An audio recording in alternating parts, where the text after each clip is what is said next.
ਦੋਸਤੋ ਤੁਸੀਂ ਵੇਖਦੇ ਪਿਓ ਆਪਣਾ ਦੇਸ਼ ਪੰਜਾਬ ਟੀਵੀ ਤੇ ਮੈਂ ਤੁਹਾਡਾ ਮੇਜ਼ਬਾਨ ਮੁਹੰਮਦ ਨਦੀਮ ਖਰਲ। ਸਭ ਤੋਂ ਪਹਿਲੇ ਆਪਣੇ ਚੈਨਲ ਨੂੰ ਕਰੋ ਸਬਸਕ੍ਰਾਈਬ ਤੇ ਬੈਲ ਆਈਕਨ ਦਾ ਬਟਨ ਕਰੋ ਪ੍ਰੈਸ ਕਿ ਮੇਰੀ ਹਰ ਆਉਣ ਵਾਲੀ ਲੇਟੈਸਟ ਤੇ ਬਿਹਤਰੀਨ ਵੀਡੀਓ ਤੁਹਾਡੇ ਤੱਕ ਪਹੁੰਚੇ ਔਰ ਤੁਸੀਂ ਵੇਖੋ ਸਭ ਤੋਂ ਪਹਿਲੇ।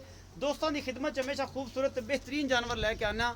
ਅੱਜ ਵੀ ਤੁਹਾਡੇ ਵਾਸਤੇ ਇੱਕ ਆਸਟ੍ਰੇਲੀਅਨ ਕ੍ਰਾਸ ਗਾਂ ਦੀ ਵੀਡੀਓ ਲੈ ਕੇ ਹਾਜ਼ਰ ਹਾਂ। ਦੂਸਰਾ ਸੂਆ ਹੈ ਜਾਂ ਤੀਜਾ ਸੂਆ ਹੈ, ਇਹ ਅੱਲਾ ਦੇ ਫਜ਼ਲ ਨਾਲ ਤੁਹਾਡੇ ਸਾਹਮਣੇ ਆ ਜਾਣੀ ਹੈ। ਜਿਹੜਾ ਕੁਝ ਵੀ ਹੈ ਮਗਰ ਇਹਦੇ ਬੱਚਾ ਹੈ ਜੀ और सूई हैगी को 5-7 दिन की मैला जो पौंदी पई है।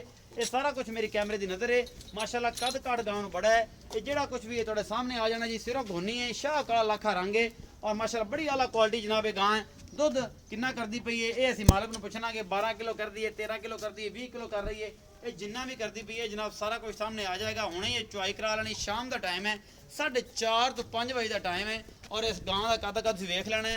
ये किस हिसाब किताब है गां को दुध किन्ना है और गां की की लोकेशन है, ये सारा कुछ जनाब असीं हुणे ही पता लग जाना है सामने। तो ये जनाब एक एक चीज़ जी है कैमरामैन ने तसल्ली नाल तुहानूं दिखाती है। गां का नस्ल जात ये पिछे बच्चा है जी, ये साहिवाल क्रॉस बच्चा है पिछे और आस्ट्रेलियन दे विच जनाब गां है। मालक कहता जी कि देखो दुध जिहड़ा है और रूटीन नाल 14 ਤੋਂ 15 सेर है, ਜਿਹੜਾ 2 टाइम ਅਸੀਂ ਚਵਾ ਦੇਣਾ ਹੈ। देखो ना इधर मैला सटियां दी है तक दूध बढ़ेगी। अभी तक दूध बढ़ेगी इंशाल्लाह। ये खल खुल पाएगा तो 18 किलो कर जाएगी। हां जी इंशाल्लाह अल्लाह को यार 20 ते जावेगी तू 18 में सस्ता। अच्छा माशाल्लाह हवाना शवाना सोहना है गां कोल। मैला ये सुट्टी ਜਾਂਦੀ है ना, मैला ये सुੱਟਦੀ ਵੀ। ਜਦੋਂ ਮੈਂ ਲਿਆਂਦੀ ਸੀ ਉਦੋਂ ਦੇ ਥੱਲੇ 8 सेर ਚੋਕ ਲਿਆਇਆ ਸਾਂ ਮੈਂ। अच्छा ਮੈਂ ਕਿਹਾ ਸੀ ਯਾਰ ਮਾਲਕ ਆ ਕੀ ਹੋ? ਮੈਂ ਕਿਹਾ ਯਾਰ ਮੇਰੀ ਗਾਂ 20 ਕਿਲੋ ਦੁੱਧ ਕਰਦੀ। ਚੁਆਈ ਵਿੱਚ ਚੁਆਈ ਤੇ ਵਿੱਚ ਫਿਰ ਇਹ ਗਾਰੰਟੀ ਦਿਆਂਗਾ ਮੈਂ ਕੋਈ ਕਸਮ ਲੈ ਲਾ ਕਿ ਮੈਂ ਕੋਈ ਚੀਜ਼ ਪਾਣਾ ਹਾਂ। ਬੱਚਾ ਲਾ ਬੱਚਾ ਲਾ। ਬਿਸਮਿल्लाह रहमान रहीम।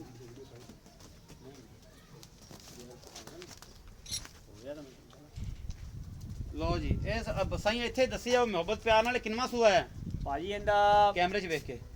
ਇਹਦਾ ਭਾਜੀ ਤੀਜਾ ਸੂਆ ਹੋਵੇਗਾ। ਤੀਜਾ ਸੂਆ ਅੱਛਾ। ਤੇ ਕਿੰਨੇ ਦਿਨ ਦੀ ਸੂਈ ਹੈ? ਇਹ ਤਕਰੀਬਨ 8 ਤੋਂ 10 ਦਿਨ ਦੀ ਸੂਈ। 8 ਤੋਂ 10 ਦਿਨ ਦੀ ਸੂਈ। ਹੁਣ ਜਿਹੜਾ ਪੱਕਾ 2 ਟਾਈਮ ਤੋਂ ਚਵਾ ਕੇ ਦੇਣਾ ਕਿੰਨਾ? ਇਹਦਾ 14 ਕਿਲੋ ਇਨਸ਼ਾਅੱਲਾ। 14 ਕਿਲੋ ਚਵਾ ਕੇ ਦੇਣਾ। ਦੁੱਧ ਕਿੰਨਾ ਕਰ ਜਾਏਗਾ ਕੀ ਇਹ ਤੋਂ ਬਾਅਦ? ਯਾਰ 21 ਤੋਂ ਬਾਅਦ ਅੱਲਾਹ ਦਾ ਹੁਕਮ ਨਾਲ ਦੁੱਧ 15-20 ਕਰੇਗੀ। 15-20 ਹੁਣ ਤਾਂ 14 ਕਿਲੋ ਕਰਦੀ ਪਈ। ਹੁਣ 20 ਕਿਲੋ 15 ਕਿਲੋ ਇਨਸ਼ਾਅੱਲਾ ਕਰੇਗੀ। 18-20 18-20 ਕਰੇਗੀ। ਹੁਣ 14 ਕਿਲੋ ਚਵਾ ਕੇ ਦੇਗਾ। ਹਾਂ ਇਨਸ਼ਾਅੱਲਾ। ਮੁਹੱਬਤ ਪਿਆਰ ਵਾਲਾ ਮੁੱਲ ਇੱਥੇ ਹੀ ਕਰ ਲੈ ਵਿੱਚ ਹੀ। ਨੀਚੇ ਹੀ ਮੁਹੱਬਤ ਪਿਆਰ ਵਾਲਾ ਮੁਹੱਬਤ ਪਿਆਰ ਵਾਲਾ ਮੁੱਲ ਵਿੱਚੇ ਕਰ ਲੈ। ਸਾਹਮਣੇ ਬੈਠਾ ਬੱਚਾ ਚੁਗਾਉਂਦਾ ਪਿਆ ਤੇ ਬੱਚੇ ਨੂੰ ਜਿਹੜੀ ਗਾਂ ਪਸਮਾਉਂਦਾ ਪਿਆ ਤੇ ਇਹ ਦੱਸ ਦੇ ਕਿ ਮੁਹੱਬਤ ਪਿਆਰ ਵਾਲਾ ਮੁੱਲ ਇੱਥੇ ਵਿੱਚੇ ਮੁੱਲ ਦੱਸ ਬਈ ਨਵੀਦ। ਅੱਛਾ ਜਿਹੜਾ ਜਾਇਜ਼ ਹੈ ਬਿਲਕੁਲ। ਜਿਹੜਾ ਮੁਹੱਬਤ ਪਿਆਰ ਵਾਲਾ ਮਕੂਲ ਮੁੱਲ। ਅੱਛਾ ਜੀ 2,25,000 ਰੁਪਏ। ਇਹਦੇ 'ਚ ਕੋਈ ਗੁੰਜਾਇਸ਼ ਮੁਹੱਬਤ ਪਿਆਰ? ਯਾਰ ਇਹਦੇ 'ਚ ਮੁਹੱਬਤ ਪਿਆਰ ਹੁਣ ਮੈਂ ਕੋਈ ਛੱਡੀ ਤੇ ਕੋਈ ਨਹੀਂ। ਇਹ ਵੇਖ ਨਾ ਥਣ ਵੇਖੋ ਮਾਸ਼ਾਅੱਲਾ ਕਿਹੋ ਜਿਹਾ ਕੱਢੇ। ਪਸਮ ਗਿਆ? ਹਾਂਜੀ ਪਸੰਦੀ ਪਿਓ ਪਸਮ ਗਈ ਹੈ ਜੀ ਗਾਂ ਤੇ ਇਹ ਥਣ ਮਾਸ਼ਾਅੱਲਾ ਸੋਹਣਾ ਸੋ ਕਾਲਾ ਸ਼ਾਹ ਮੁੱਠ ਮੁੱਠ ਦਾ ਥਣ ਹੈ ਇਸ ਗਾਂ ਦੇ ਕੋਲ। और ये जनाब भाई नवीद का कहना 14 किलो दुध जो चुआ के देंगा। दुध अल्लाह के फजल नाल 18-20 किलो जो है कर जाएगी। जग समेत भरेगी तो मुड़ी 7 किलो होना है ना। अगर 10 नहीं यार ये 7 किलो की कितने बाल्टी 10-12 किलो की बाल्टी 10 किलो की बाल्टी है तो फिर ही 7 किलो करेगी ना ठंडा दुध। खुली यार बाल्टी खुली भी है। चल छेती बाल्टी है भी बड़ी है। टेंशन ले तेन ਅਸੀਂ ਭਾਵੇਂ ਗੜਵੀ ਨਾ ਮਿਲਣਾ ਪਾ ਗੜਵੀ ਨਾ ਮਿਲ ਕੇ ਲੈ ਜੀ। 2 ਟਾਈਮ ਚੋ ਕੇ 3 ਟਾਈਮ ਆਖੇ 2 ਟਾਈਮ ਚਲੀ ਨਾ ਜਲਦੀ ਨਾ ਚੋਕ ਵੀਡੀਓ ਲੰਮੀ ਹੋ ਜਾਂਦੀ। ਇਹ ਆ ਵੇਖੋ ਬਾਟੀ ਚੋ ਮੇਰਾ ਭਰਾ ਬਿਸमिल्लाह कर। बिस्मिल्लाह रहमान रहीम। चो माशाल्लाह बड़ा खूबसूरत है। पहले पास कैमरा मैन साहब बड़ी कोली है गांव। वो यार भाਵੇਂ बाल चोई रखन।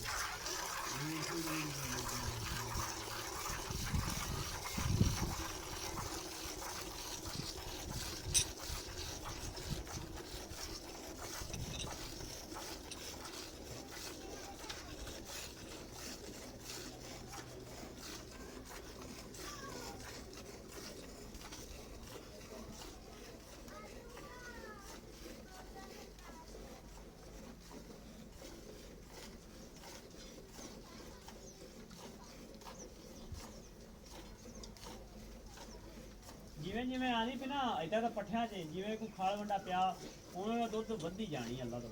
ਜ਼ਾਹਿਰ ਹੈ ਤਾਂ ਪਤਾ ਸਾਨੂੰ ਵੀ ਹੈ ਗਾਵਾਂ ਦਾ ਇਹ ਸਾਫ ਤਾਂ ਹੁੰਦਾ। ਹੁਣ ਮੈਡਮ ਚਲੀ ਖਾਈ ਅੱਲਾ ਖੈਰ ਕਰੇਗਾ ਇਨਸ਼ਾਅੱਲਾ।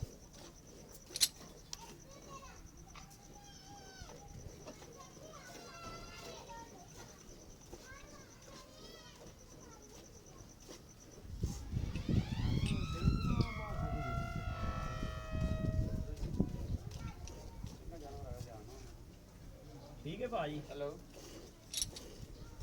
हेलो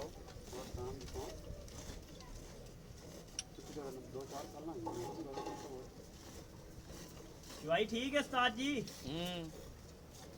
ਕਿਹੜੇ ਜਾਟੀ ਮਾਸ਼ਾਅੱਲਾ ਜਿਵੇਂ ਮਰਜੀ ਭਾਵੇਂ ਬਾਲ ਚੋਈ ਜਾਣ ਯਾਰ ਕਿੱਥੋਂ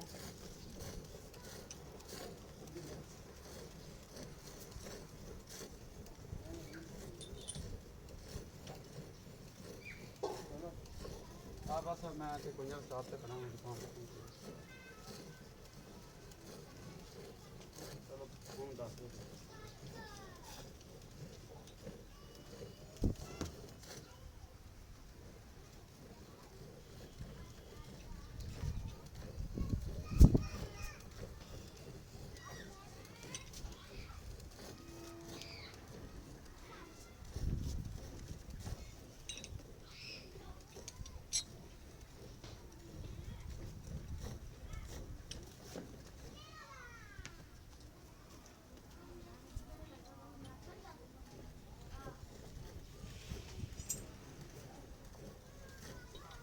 ਬੱਚੇ ਨੂੰ ਛੱਡ ਦੀ ਹਾਂ ਉਹਦੀ ਮਰਜ਼ੀ ਉਹਦੀ ਬਦਵਾਉਂ ਨਹੀਂ ਲੈਣੀਆਂ ਤੂੰ ਨਹੀਂ ਬੱਚੇ ਨਾ ਵੇਖ ਨਾ ਬੱਚੇ ਨੂੰ ਛੱਡ ਦੇ ਜਿਹੜਾ ਹੈ ਵਿੱਚ ਆ ਵੇਖ ਨਾ ਚੱਕ ਕੇ ਵੇਖ ਲੈ ਤੇ ਉਸਤਾਦ ਜੀ ਇਹਨੂੰ ਨਾ ਇਹ ਜੀ ਮਾਸ਼ਾਅੱਲਾ ਜੀ ਇਹ ਅੱਲਾ ਦਾ ਹੁਕਮ ਨਾਲ 8 ਕਿਲੋ ਹੀ ਹੋਵੇਗਾ 7 ਤੁਹਾਨੂੰ ਤੋਂ 8 ਦੱਸਿਆ ਕਿਲੋ 7 ਹਾਂਜੀ ਇਨਸ਼ਾਅੱਲਾ ਅੱਲਾ ਦੇ ਹੁਕਮ ਨਾਲ ਇਹਨਾਂ ਤੋਂ ਅੱਲਾ ਦੇ ਫਜ਼ਲ ਨਾਲ 14 ਤੋਂ 15 ਕਿਲੋ ਦੁੱਧ ਹੁਣ ਚੁਆ ਕੇ ਦੇਣਾ ਜੀ 2,25,000 ਮੁੱਲ ਕਰਦਾ ਹੈ ਮੁਹੱਬਤ ਪਿਆਰੇ ਚ ਹੋ ਜਾਏਗਾ ਤੀਸਰਾ ਸੁਆ ਸੋਈ ਹੈ ਔਰ ਦੁੱਧ ਅੱਲਾ ਦੇ ਫਜ਼ਲ ਨਾਲ ਇਹ ਜਿਹੜੀ ਇਹਨੇ ਵਧਣਾ ਹੀ ਹੈ ਇਨਸ਼ਾਅੱਲਾ ਮੈਂ ਵਧੇਗੀ ਕਸਮ ਵੀ ਦੇ ਸਕਦਾ ਮੈਂ ਕਦੇ ਕੋਈ ਚੀਜ਼ ਨਹੀਂ ਪਾਈ ਨਾ ਖਾਲ ਨਾ ਕੋਈ ਰੋਟੀਆਂ ਨਾ ਕੋਈ ਕਦੀ ਕੁਛ ਹੈ ਨਹੀਂ ਸਿਰਫ ਪੱਠਿਆਂ ਤੇ और दूध माशा 14-15 किलो करती पई अगर वनडे ते पई तो वध जाएगी ਵੱਧ ਜਾਏਗੀ ਵਿੱਚ ਮੁਹੱਬਤ ਪਿਆਰ ਹੋ ਜਾਏਗਾ ਨਾ ਹਾਂ ਇਨਸ਼ਾਅੱਲਾ ਚਲੋ ਜੀ ਇਹ ਭਾਈ ਨਵੀਦ ਦਾ ਸਾਰਾ ਕੁਝ ਤੁਸੀਂ ਦੇਖ ਲਿਆ ਔਰ ਸੁਣ ਲਿਆ ਆਪਣੀ ਅੱਖੀ ਤੇ ਹੱਥੀ ਔਰ ਅੱਲਾ ਦੇ ਫਜ਼ਲ ਨਾਲ ਜਿਸ ਦੋਸਤ ਨੂੰ ਪਸੰਦ ਆਉਂਦੀ ਹੈ 0300 097 58 ਨੰਬਰ ਤੇ ਕਾਲ ਕਰਕੇ ਰਾਬਤਾ ਕਰ ਸਕਦਾ ਹੈ ਆਪਣਾ ਬਹੁਤ ਸਾਰਾ ਖਿਆਲ ਰੱਖਿਆ ਜੀ ਮਿਲਾਂਗੇ ਅੱਛੀ ਔਰ ਬਿਹਤਰੀਨ ਵੀਡੀਓ ਨਾਲ ਅੱਲਾ ਨਿਗਹਿਬਾਨ